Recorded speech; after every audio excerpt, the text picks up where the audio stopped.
साथीहरू, अम्बु कुक्समा यहाँहरूलाई स्वागत गर्दछु। आज म एकदमै स्वादिष्ट व्यञ्जन अन्डा करीको रेसिपी लिएर उपस्थित भएको छु।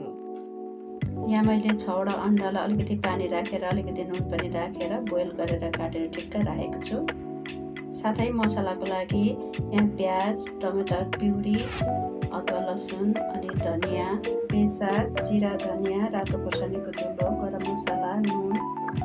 अब कराईमा ठुलो चम्चाको 2 चम्चा तेल राखेर अन्डालाई एउटा गरेर बिस्तारै फ्राई गर्दै जाने। यसरी अन्डालाई दुईतिरै फ्राई गरिसकेपछि एउटा बाउलमा निकाल्ने।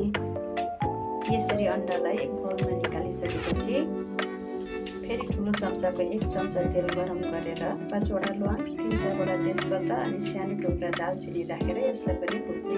अनि यसमै अघि चप गरेर राखेको प्याजलाई राखेर बिस्तारै भुट्नुपर्छ। यो प्याज रातो भइन्जेलसम्मलाई भुट्नुपर्छ। यो प्याज अब भुटेर तयार भइसकेको छ, अलिकति ब्राउन कलरको भइसकेको छ।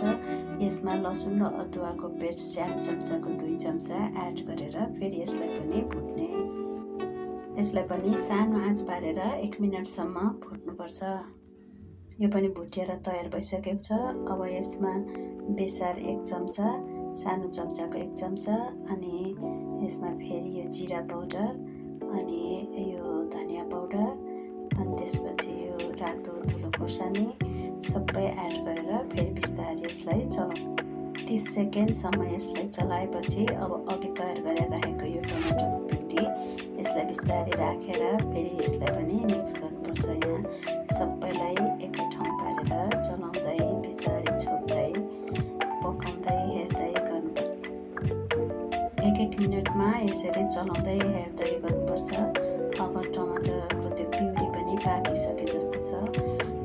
बास्ना पनि एकदम मिठो आउन थालेको छ। 2-3 मिनटसम्म यो मसलाहरू सबै चलाउँदै छोप्दै गरेपछि अब तातो पानी 1 कचौरा हालेर चलाउने, राम्ररी मिसाउने सबैलाई। यसरी पानी र मसला सबै मिक्स गरिसकेपछि यसलाई अब छोपेर 2-3 मिनट जति मजाले उम्लिन दिनुपर्छ। यसरी मजाले उम्लेपछि अब यसमा स्वाद अनुसार नुन राख्ने। अब यसरी भकभक उम्लिरहेको यो ग्रेभीमा अघि फ्राई गरेर राखेको अन्डालाई बिस्तारै एउटा गरेर छोडिदिनुपर्छ अनि यसलाई 2-3 मिनटसम्म पाक्न दिनुपर्छ। यसलाई चलाउँदाखेरि एकदम बिस्तारै भित्रको रानी ननिस्कियोस् भनेर बिस्तारै चलाउँदै छोपेर हेर्दै 2 मिनट जति पाक्न दिनुपर्छ।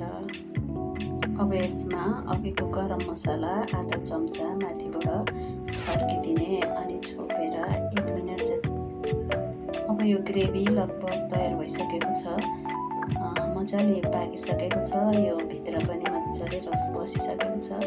र यो तेजपत्तालाई चाहिँ अब यसरी बाहिर निकालिदिनुपर्छ।